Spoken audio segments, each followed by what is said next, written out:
But I would agree that one of the factors that's poisoned the national debate is this assumption that we went from, from wood to coal to oil to gas. What's the next big thing? That's the wrong question. There is no next big thing. The next big thing is the problem. The only thing to replace oil or natural gas with is 100 things. And so the challenge is no longer the technology per se, but rather how do you deploy 100 technologies at the same time in a single contract? There's no single solution, but rather, so the challenge is no longer technological, it is political, because only a government can do that. A market can't do that. And so I sort of partly agree with what you're saying, and I certainly would be interested in learning more about biomass, and I'd like one of those papers. Just one quick comment. There's an extremely old storage system that really works, and that's pumped hydro. It's been around for 150 years, Yep. and it's used all over the planet. Yeah. And it can store a very large amount of energy. Absolutely. Absolutely. Actually, that was going to be my question. Do you have any information on the economics of doing that on a municipal level, the pumped hydro storage? But I also wanted to comment that what you were just talking about was the magic bullet approach to energy, and petroleum was the magic bullet. And the closest thing we have to a magic bullet now is the conservation, or as you put it, the supply or demand side technology. I agree. It's the closest thing because it is so. It's the most neglected part of the system that rests on throughputs, on maximization of sales. And so it's the most neglected technology. It happens to be the cheapest. But even it is not a silver bullet. Every technology category is limited for various reasons. And it's the ability to integrate that is the real opportunity. And so these devices, and the emphasis for us as a company is not on the technology. We evaluate them for how well they can be integrated with other technologies, but the key is, can you set the financing vehicle? Can you provide the financing vehicle to an entity that does not own the transmission infrastructure? Critical, because if it does, even though it has the vehicle, it won't implement the vehicle. And so to have a sort of we call a public design entity that has is in a strategic position to implement fully, has the authority to finance, and has the authority to control revenue. If you can establish that entity, then you've established an agency that has its hands free to actually try to achieve carbon reductions. So, Gary. As you might imagine, I have more than one question. For those who don't know me, my name is Gary Hauser. I'm the co-founder of the Ohio University Eco House project here in Athens. And the first question I'd like to start out with is that very point of we have a local economy that is very much dominated by the presence of a very large state university, Ohio University.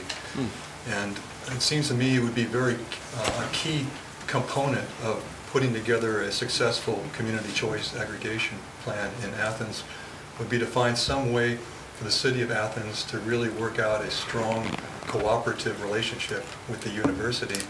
I'm wondering if you could speak about your experience in San Francisco in drawing in the university campuses in the same plan to work together with the city of San Francisco.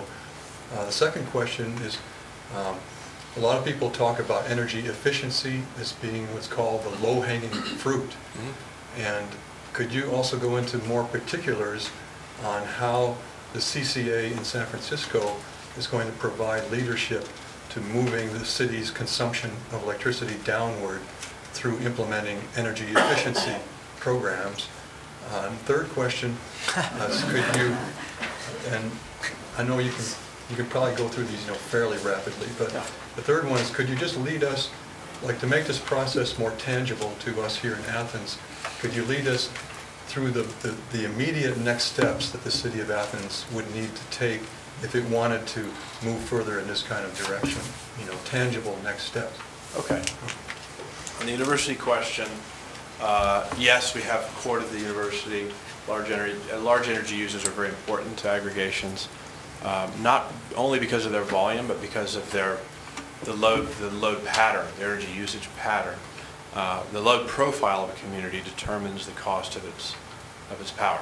So if you have only daytime use and no nighttime use, or very little, that's a problem, and vice versa is a problem. The more balanced you are, the more, in other words, if you go on a 24-hour cycle and your energy is in a straight line, that's ideal. If your energy usage in the daytime is the same as your energy usage in the nighttime, then the price of your power will be the lowest.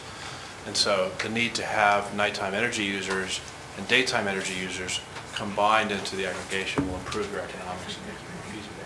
And universities come into play there. You also have an intermittency issues around the fact that students leave in the summertime. And so your loads will drop when they're gone. That's an issue. So it's a sort of a planning issue, and there's a need to try to mitigate the impacts of that volatility, that load volatility during the summertime when energy costs, well, for you, they probably drop, I would imagine, because it's so cold in the winter here. But again, you have to look at the annual energy usage and figure out and strategize around that issue plan. It's very important to bring them in. We've made great efforts to court all the large customers in San Francisco. In the city, 50 customers consume over half of the power in the city. Something shocking about cities is that commercial industrial businesses use a lot more energy than residents do. And so their participation is critical. Support of the business community is very important. On the energy efficiency question, San Francisco will roll out 107 megawatts of efficiency measures and conservation measures within the initial 360 megawatt rollout of photovoltaics and wind and other distributed generation. So it is around a third of what will be installed. Now, as my company is, that was our first portfolio design in San Francisco. We've moved on to other cities, and as we've gone from city to city, we found ourselves increasing the role of the demand side in the portfolio design because it's so cost effective. Effectively, the more you do, the cheaper your power will be, the cheaper your overall portfolio will be. So now we're up around 50%, where half of the investment is in energy efficiency and demand side technology, and half in new capacity. And we kind of believe that's a kind of a standard that when you implement a renewable portfolio standard of any kind, that half of it should be demand side, ideally. That means you have to drive up the annual load reduction assumptions and modeling. Currently, the state of the art in the United States is NYSERDA. New York has the most successful energy efficiency program statewide, and I think they've achieved a 2% per year load reductions from minus growth from their programs. In California, the best and the brightest are doing 0.7% per year. That's PG&E, and they spend a great deal of money to do that because they burn most of the money deliberately. We're driving them up to 3% per year, and we believe that can be achieved through this rollout approach, where you're not just marketing products to the residents and businesses, but you're treating it as infrastructure rollout, and you're financing it. So if you go for a 3% per year, it really changes the 10-year and the 20-year prospect of load in the community, and has enormous benefits to the cost of power 10 years from now. I mean, the harvest of energy efficiency in the 10-year cycle is pretty dramatic, and so we're pushing for 3%.